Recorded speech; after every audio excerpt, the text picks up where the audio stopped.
March 23rd, 1993.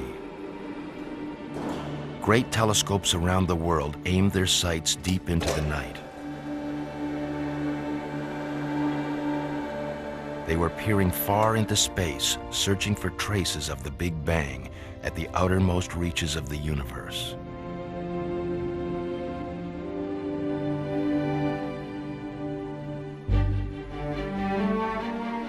But at one tiny telescope on a lonesome peak in California, three old friends were rummaging in a part of space much closer to home. 5, 4, 3, 2, 1. I'm on. Gene Shoemaker, geologist, was looking for rocks, not on the ground, but in the sky.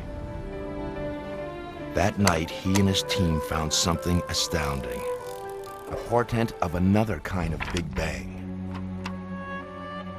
Comet Shoemaker-Levy 9 first appeared as a faint smudge in space. It grew into a blazing streak of light. By the time it smashed into Jupiter, every major telescope in the world was watching. The impact unleashed fiery plumes large enough to incinerate the Earth, and it raised a terrifying question. Could it happen here? And what if it did? When we get to something in the ballpark of a mile in diameter hitting the Earth, it'll produce a catastrophe that exceeds all other known natural disasters by a large measure. In fact, the energy delivered would be like taking all of the world's nuclear weapons, putting them all in one pile and setting them all off at once. Actually, it'd be a little bit more energy than that. Once scientists had said it could never happen. Now many were shocked. Some talked about the end of the world.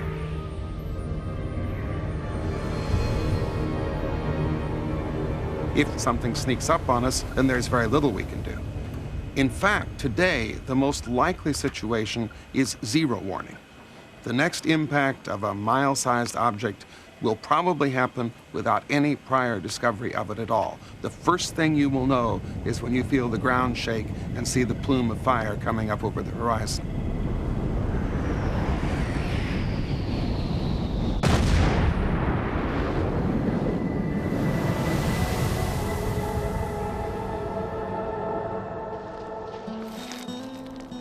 He'd been taught cosmic collisions are inconceivable. But Gene Shoemaker likes to make up his mind for himself. It was a path that I personally traveled in small steps. I had to teach myself that, in fact, if one really pursues the observations, the world is telling us that big things do fall out of the sky. What the world told Gene, it said most eloquently at Meteor Crater.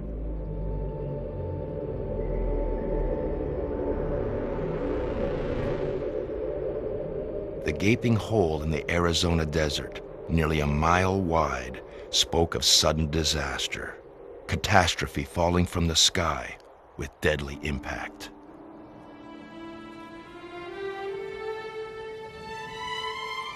There were similar craters in other places, but most geologists said they were the remnants of ancient volcanoes, formed over eons of time by constant predictable forces. Nothing this big happened quickly or suddenly.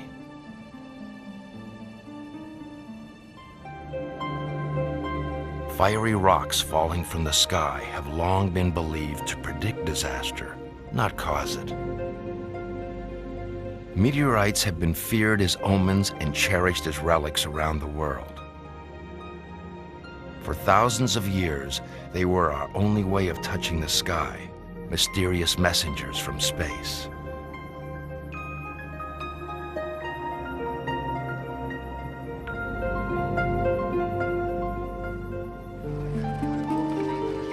The intrigue they held for ancient oracles still captivates modern scientists. It was inside a meteorite, a Martian rock that landed in Antarctica, that researchers discovered the most compelling intimation ever of life beyond the Earth.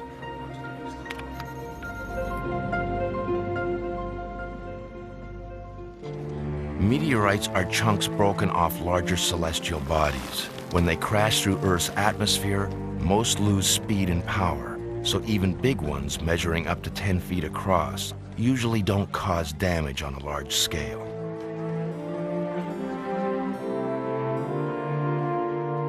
Still, if you or your house happen to stand in the path of a stone from space, repairs will be necessary.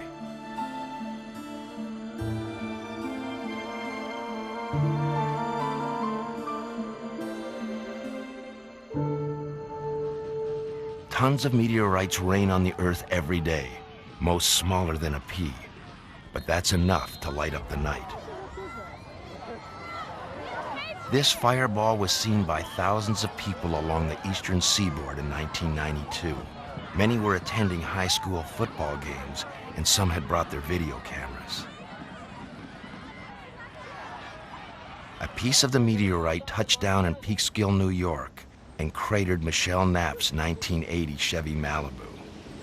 I was sitting in my house watching TV, and next thing you know, I heard this loud noise. It sounded like a car accident. It was a chunk of stone speckled with iron, about the size of a football. They told me the rock was estimated at 4 billion years old, which is about as old as the Earth itself. And that's exciting. The Peekskill meteorite did make the local news, but like most meteorites, its impact was minimal. In 1972, a rock the size of a bus blazed so brightly it was seen in daylight and was filmed by a tourist near the Grand Tetons. There was no impact, confirming what most scientists thought, that Earth's atmosphere would incinerate even giant boulders or break them into relatively harmless pieces. What was it then that violently shook the Earth on June 30th, 1908? A blinding fireball exploded over a remote part of Siberia. As far away as England, an eerie glow lit up the sky. 2 decades passed before scientists could mount an expedition to find the site where the blast occurred. It was an arduous trip to an uncertain destination, but the scientists knew they had arrived when they saw the staggering devastation on the banks of the Tunguska River. Over hundreds of square miles, the forest lay flattened in vast concentric circles. The scientists suspected the destruction had been caused by a huge meteorite, an asteroid. They set out to unearth it. Long months spent draining the swamps and digging into the wasted land yielded nothing. For years to come, Tunguska would remain one of the great mysteries of the Earth. At about the same time, on the other side of the globe, a similar mystery haunted this giant bowl in the Arizona desert. In the early 1900s, Daniel Beringer, a mining engineer, found little chunks of meteorite around the crater. He drilled the crater floor in search of an asteroid, but came up empty-handed and deeply disappointed. Geologists weren't surprised, but years later, a young Gene Shoemaker was intrigued.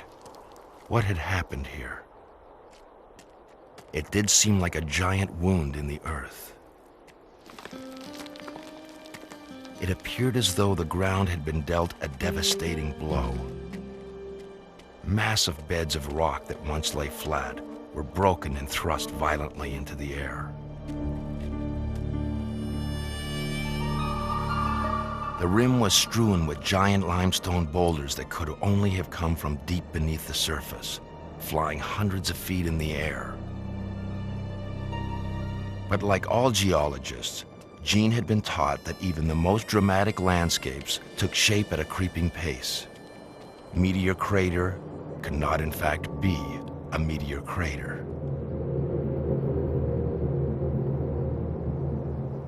People say, ah, yes, meteorites fall out of the sky. We accept that. A chunk that big, I accept that that falls out of the sky. But it was an intellectual leap to go from a fist-sized stone to a mountain and have a mountain come down out of the sky. As an undergraduate student, I didn't learn anything about impact. It wasn't part of geology at that time.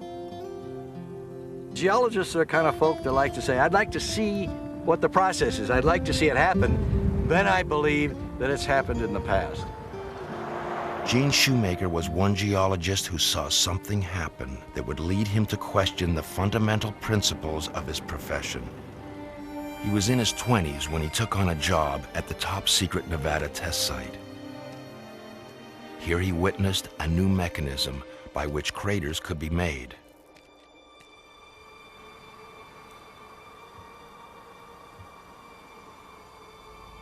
It all takes place in utter silence until finally the shock wave.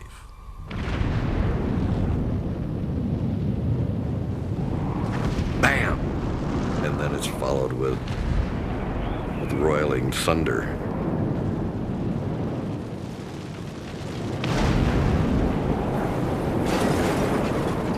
It's throbbing, and you can feel the sound in your whole body. And that's a very dramatic thing to watch, too. Never before had so much energy been harnessed or released. Could nature do the same? This crater had not taken shape over thousands of years. It was created in an instant, and it reminded Gene of another place he'd seen. It was the largest crater at the time formed by a shallow underground explosion. And so I could go directly from this to Mother Nature's crater. My hunch was that I would go have a look at Meteor Crater and see what the structure was, because it had never been thoroughly mapped and described. And so I didn't know what the structure was until I went. But having mapped this first, I went to Meteor Crater, and voila!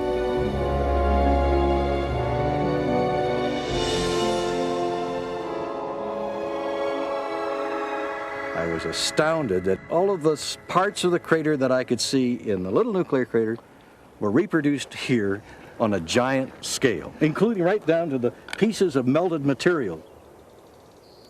Around the crater, Gene found tiny beads of glass, rock that had been melted and sprayed out. He'd seen these too in Nevada. Some rocks would reveal a newly discovered mineral, kozite, an intensely squeezed form of quartz that no volcano is powerful enough to produce.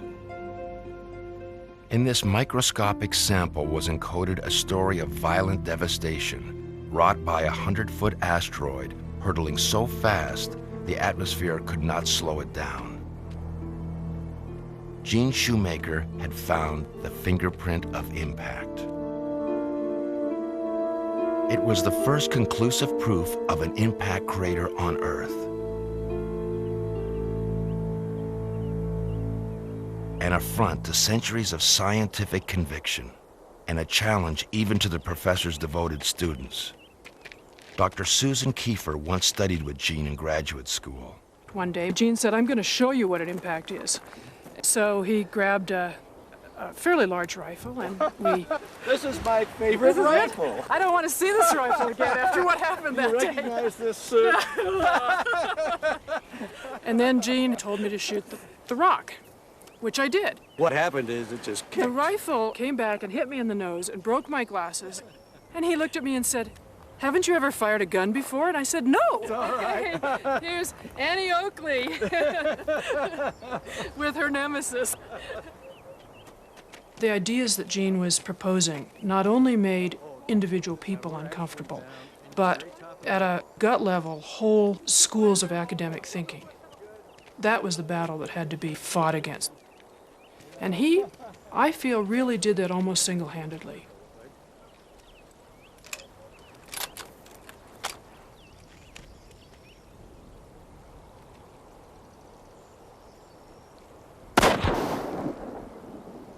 That's a nice looking crater.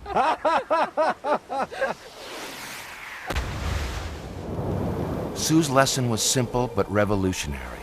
A relatively small object traveling at great speed will blast a huge hole upon impact and at the same time almost completely disintegrate. The mysteries of Tunguska and Meteor Crater were solved.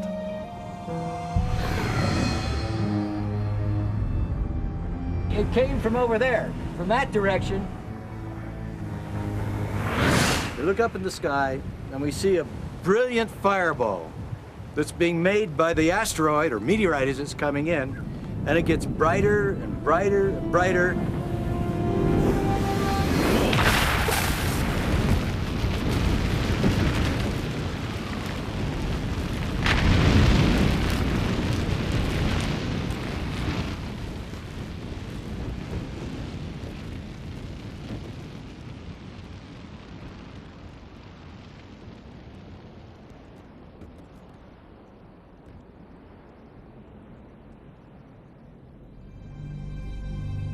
Gene's explanation of meteor crater was controversial, but the reason he studied craters in the first place seemed downright crazy. When he was 20 years old, more than a decade before the space program, Gene had a hunch America would soon go to the moon. And why would you go to the moon? To study the moon. And who do you send to study the moon? You send a geologist, right? I was going to do whatever I could do to stand at the head of the line when the time came to be the geologist chosen to go to the moon. Can you imagine any greater adventure? I couldn't. I thought, well, I better learn something about craters.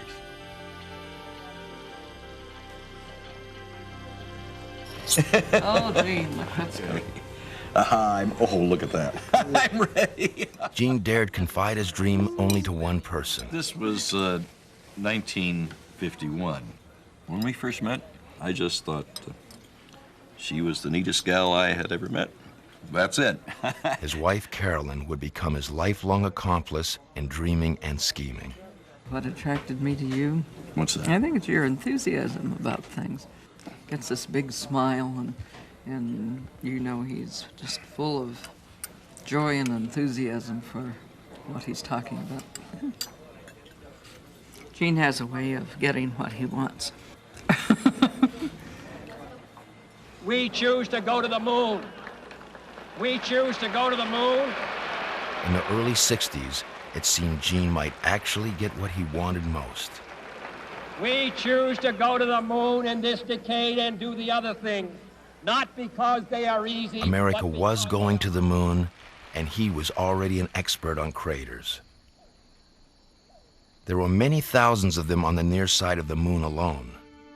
Gene believed they could yield tremendous knowledge about the role of impact in shaping not only the moon, but the Earth as well.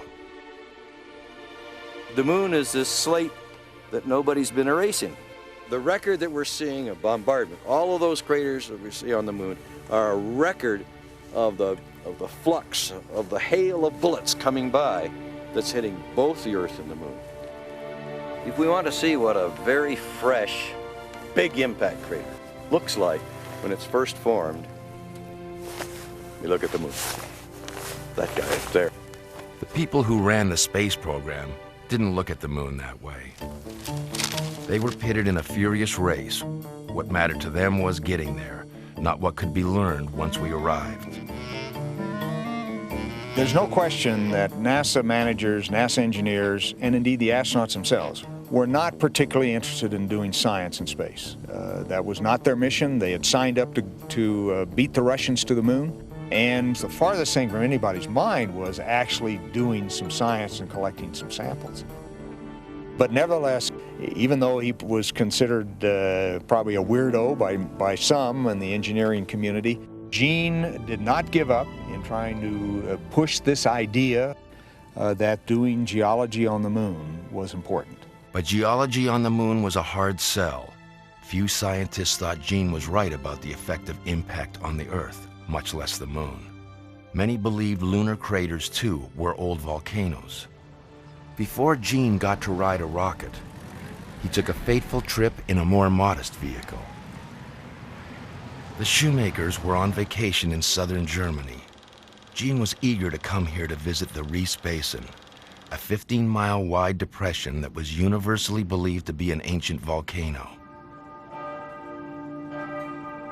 Gene and Carolyn went strolling through the medieval town of Nördlingen in the heart of the crater. and there Gene came upon the largest geologic sample he'd ever found.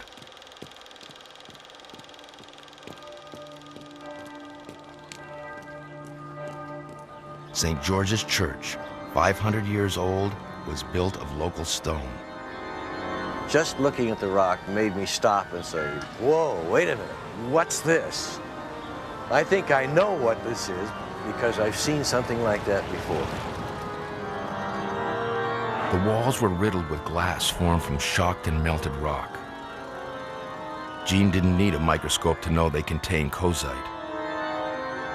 He was thrilled beyond words, and I was for him. Just to go along and just admire all of this evidence for impact and the formation of a giant crater, and here it is incorporated into the cathedral, and it was just a very strange and interesting feeling, and saying, ah, yes, you know, we know what this is now.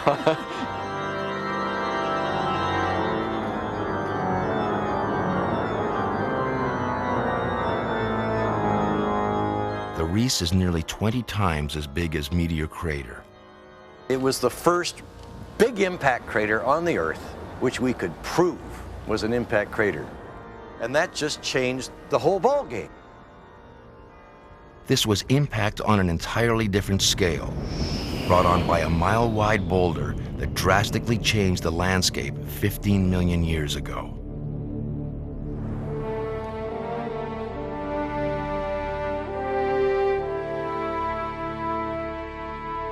Suddenly, giant circular scars of impact were recognized all over the globe. Some were 200 miles wide.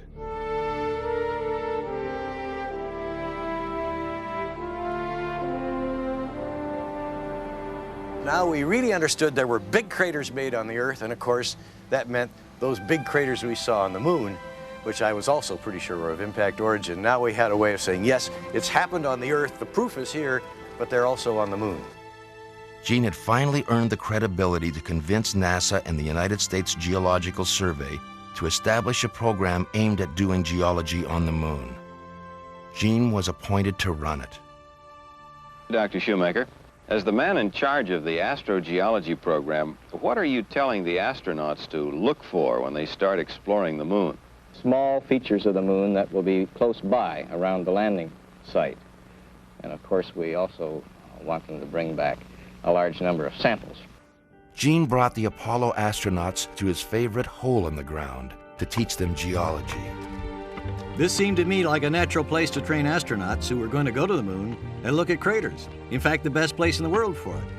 You really get a feel of what a crater's like, and every one of them wanted to get on the Moon.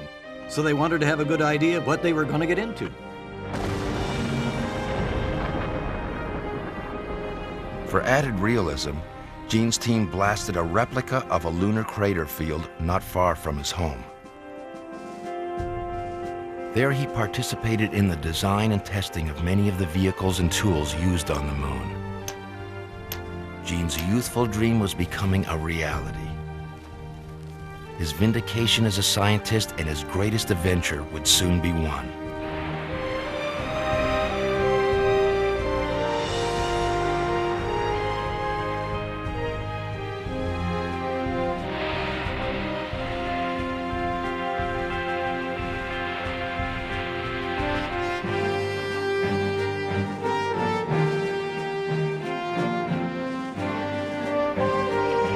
Seconds and counting. Guidance internal. 15, 14, 13, 12, 11, 10, 9. We have ignition sequence start.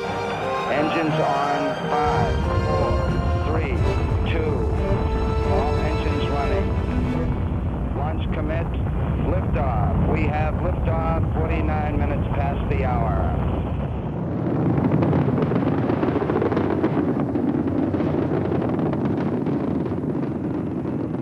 Houston, you are go for orbit. Go for orbit. No, I'm not going to make it to the Moon. Just at the critical time when I could have been standing at the head of the line to go to the Moon, my adrenal cortex, my adrenal glands, stopped functioning. And I knew that that would just knock me out of the running, medically. When you had that idea in your head for 15 years, it doesn't go away right away. Gene remained with the lunar program as one of its chief scientists. His dream of doing geology on the moon came true vicariously. His friend and protege, Dr. Jack Schmidt, flew aboard Apollo 17. As Gene watched, his theories about the effects of impact on the moon were confirmed live on TV. Every rock you looked at, you pick up a rock or look at a large boulder, and there's a little pit there that's caused by a micrometeor impact. It became clear that the dominant geological process on the moon was meteor and cometary impact. If I go down there, that thing's about 15 feet deep. I was immensely pleased and proud of Jack, but of course I was wistful too. I couldn't help feeling that there, but for that failed adrenal gland, go I. We're getting in your bag here. Got it? I used to have dreams that I got there, you know. I got to the moon. I was there doing geology. Even afterwards, you know, for a long time. I had to go do other things. You saw me standing alone, without a dream in my heart, without a love of my own. His feet would never leave the ground, but Gene was intent on making his own way into space. He'd found the scars of impacts that happened in the distant past. Now, he'd be one of the very first to find out if there were bullets out there that might strike the Earth in the future. It was an obscure, lonesome effort and involved frequent night-long drives to an observatory far from home. But in time, Gene found a new collaborator and companion for the road, a housewife who decided she too would become an astronomer.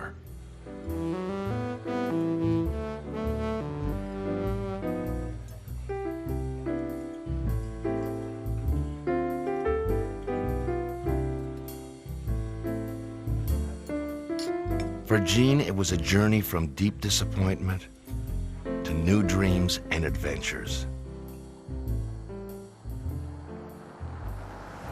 I had some real misgivings because I thought, this means that I'm going to go to Palomar and I'll have to stay awake all night long and observe, because I'd never stayed awake all night in my life.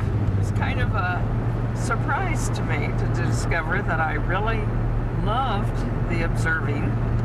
I could, if I was very busy, stay awake all night. In the early morning hours, the Shoemakers would wend their way up Palomar Mountain, home to what was then the most powerful telescope in the world. The 200-inch Hale was the temple of deep space astronomy. It was called the Big Eye and was not designed for observing asteroids. In fact, before Gene came along, no one here or anywhere else had ever systematically searched for asteroids that could hit the Earth. Down the slope from the Big Eye was a tiny telescope that was virtually unused. The Little Eye was just what Gene needed. This is kind of suited to our style and level of effort. We call it our mom and pop operation, and that's basically the way we've done it. Turned out to be a perfect instrument for our purposes.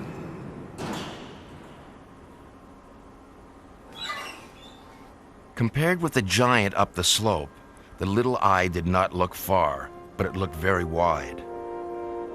It was ideal for patrolling the inner solar system for stray bullets. Most astronomers saw the solar system as a harmonious arrangement of planets orbiting the sun. They paid little attention to the hundreds of thousands of asteroids, chunks of iron and rock left over from the formation of the major planets. Most of them orbit harmlessly between Mars and Jupiter, the asteroid belt.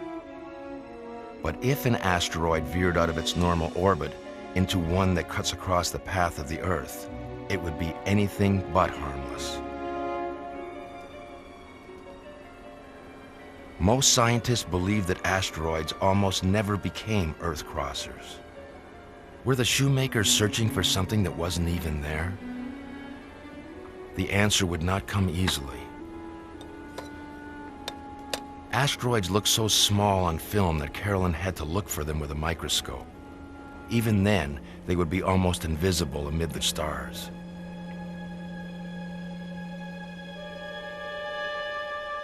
But slowly they emerge from the dark, tiny dim blurs.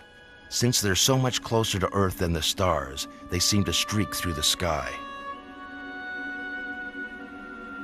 In 1989, other astronomers captured the first ever close-up of an asteroid using a giant radar dish.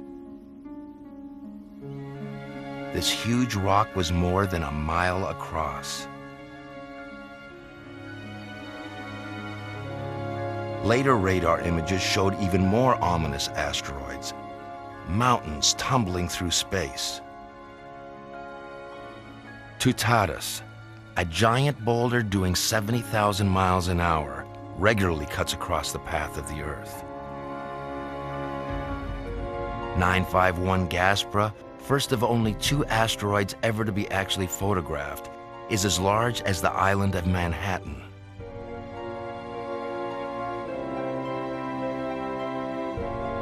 (243 Ida is more than twice as large.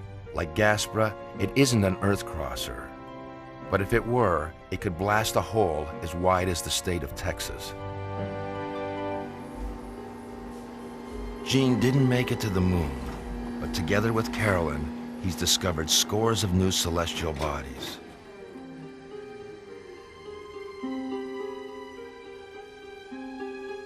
Between them, they found hundreds of asteroids and dozens of comets, and helped transform the map of the sky. The solar system would never again seem stable or predictable. The harmony of the planets turned into a threatening cacophony. What we've been able to show, using this good old telescope right here, and by concentrating on surveying a near region around the Earth, we've been able to show that the Earth revolves around the Sun in its own swarm of asteroids. These things will hit the Earth in the future. They have hit the Earth in the past. These are the Earth-crossing asteroids.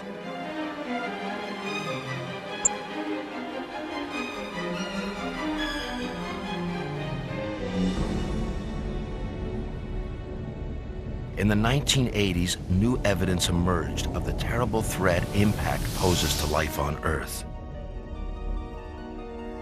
Deep beneath Mexico's Yucatan Peninsula is a 190-mile wide crater made by a 100 million megaton impact.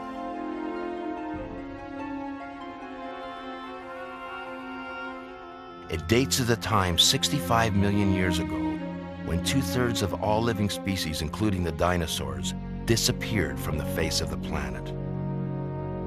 On March 22, 1989, an asteroid came within 6 hours of striking the Earth, but was not detected until much later. Other asteroids have come even closer. One would have hit the Earth if it had come just 4 hours sooner.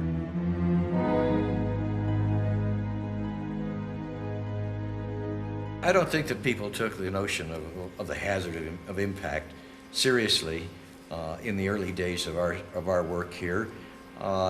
First of all, it took a while for the news to get out.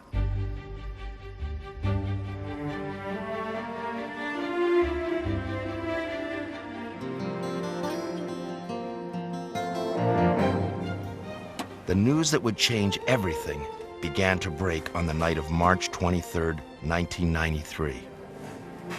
The Shoemakers and their collaborator, David Levy, decided to take some pictures of the sky despite persistent clouds. This was not a good night for observing, much less for making historic discoveries. 5, 4, 3, 2, 1. Open. I'm on. Okay, you're on. I could hardly see the star I was supposed to be following because Jupiter was so close that the glare of the big planet was swamping the eyepiece. 25. Okay. All right, and plus 37.59. Okay.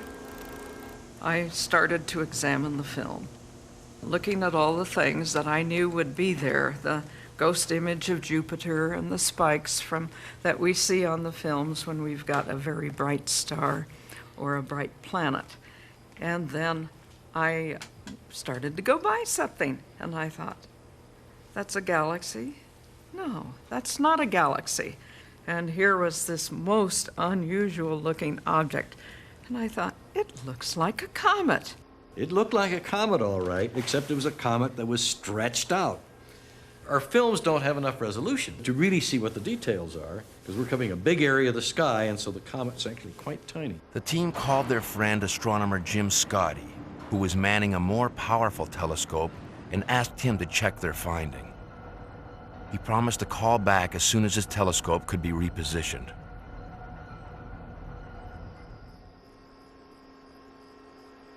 Well, by now it's about 2 hours that has gone by. And then I decided the time had come. Jim had had enough time to take a look, and I called Jim Scotty, and he answered the phone in a voice that I had never heard before. And I said, Jim, are you okay? And he says, yes. David, the sound you heard is me trying to pick my jaw off the floor. And I said, do we have a comet? And he said, boy, do you have a comet. And he started describing what he saw.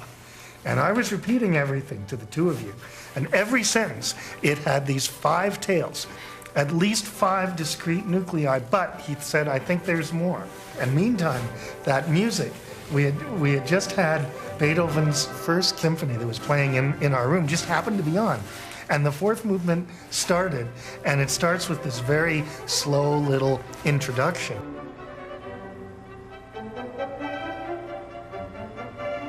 As Jim said, boy, do you have a comet?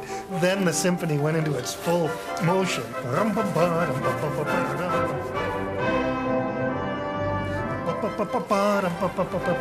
And then right at that point, Jim says, boy, do you have a comet? The comet, essentially an asteroid with a long tail of dust and gas, had been torn into several pieces by Jupiter's gravity. Of course, the big kicker, the big news that it was going to hit Jupiter, didn't arrive until about 6 weeks later.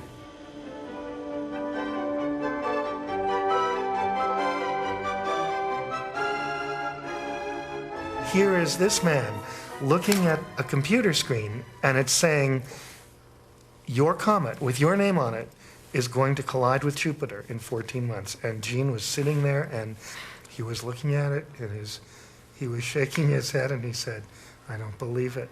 I'm going to see an impact in my lifetime. I just don't believe this. Now the question is, what was going to happen? Were we going to have a big show, or was it going to be something that no one could see?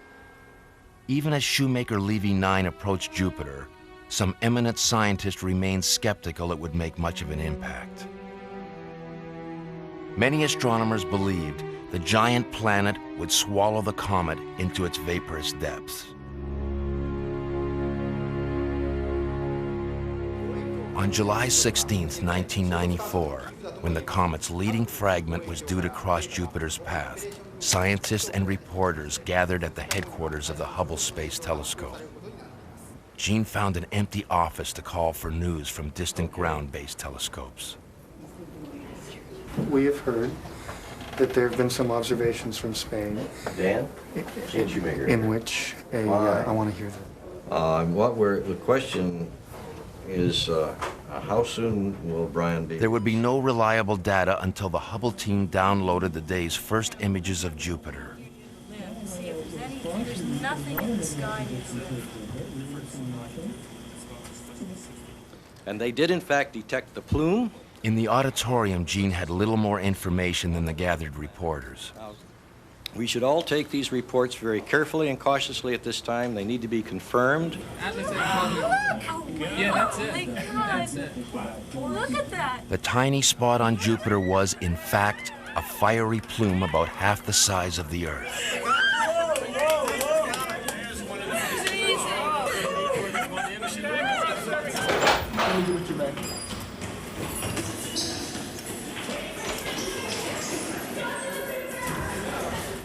I'd like to introduce Dr. Heidi Hamill. We just downloaded the first 2 orbits, which I have a raw laser printer output. This is as raw as it gets. We can actually see the impact site itself. And I'll remind you, this is for A, the first one, not the brightest one. So we're going to have a really exciting week.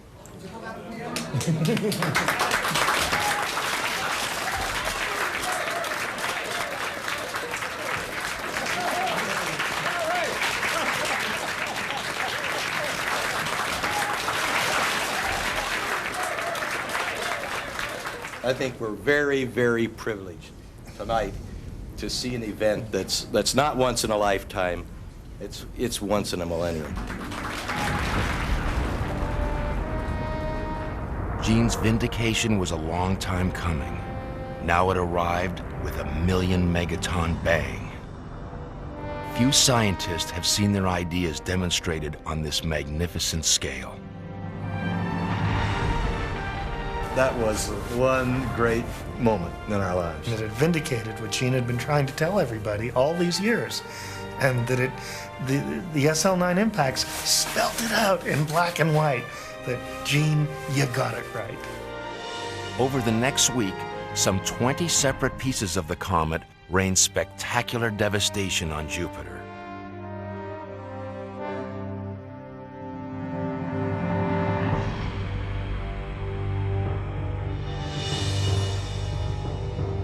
If anyone had any lingering doubts that collisions take place and that they can have frightening consequences, watching those events on Jupiter convinced us.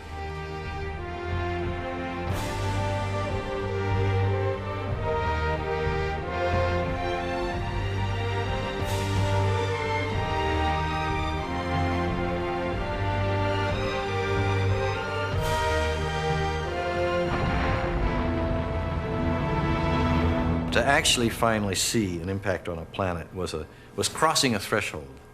That event finally convinced most of my geological colleagues that yes, there really are large impacts, not just on Jupiter, but on the Earth as well. Could you imagine what SL9 would have looked like in its 21 pieces if they had been near the Earth? Had any one of the fragments of SL9 hit the Earth, one of the bigger fragments, we probably would have had a dark cloud covering the whole Earth in the time of an order of an hour and a half. And we saw that the clouds on Jupiter lasted for months as fairly dark clouds. But what about even before the cloud? What about the rising temperatures with the infalling material? What about before that? If people knew that a fragment was going to hit the Earth, I wonder about the mass hysteria that could have resulted. Where would you go? People would say, where can we hide? What can we do?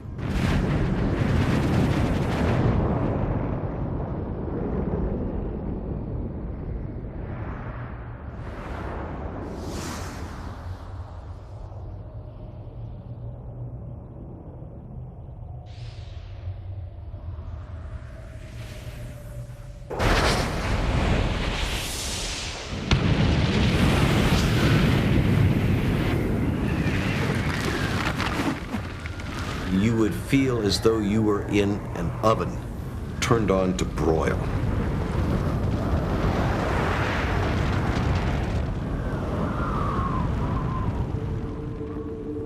An enormous hole has been gouged in the Earth, and then finally the sky will just turn black. Absolutely, completely black. Everywhere, all over the world.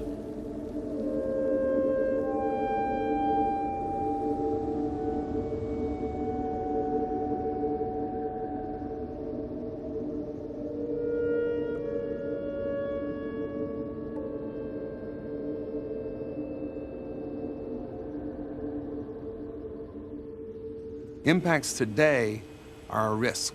They're a hazard. There's something we need to protect ourselves against. If we don't learn how to protect ourselves against impacts, then on the long term, we are likely to be wiped out by impacts.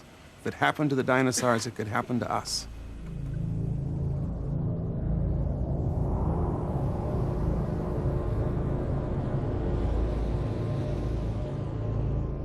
In SL9's wake, scientists and weapons experts from Russia and the United States met at Lawrence Livermore National Laboratory.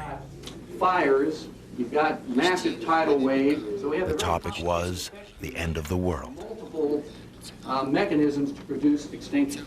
You're going to have everything burned down around you. You're going to Asteroids big enough to kill a quarter of the world's human population collide with the Earth about twice in a million years. Smaller bodies capable of wiping out a major city could hit once every 2 to 3 centuries. It's going to glow for about a half an hour and set everything on fire around you. Then it's going to be pitch black.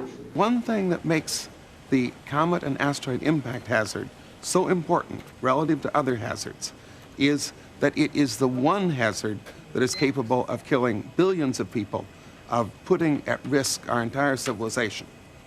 We could have any number of storms or earthquakes or volcanoes, and they can do terrible damage locally, but they do not put the entire planet at risk the way an impact does. Incredibly, impact is the one great natural disaster which we may be able to prevent. Many of those gathered at Lawrence Livermore were veterans of the Cold War and already knew something about confronting assault from the sky. Three-dimensional simulations obviously, of course, carry kinetic energies characteristically about 100 times their mass in chemical high explosive. You have a rocket going after it.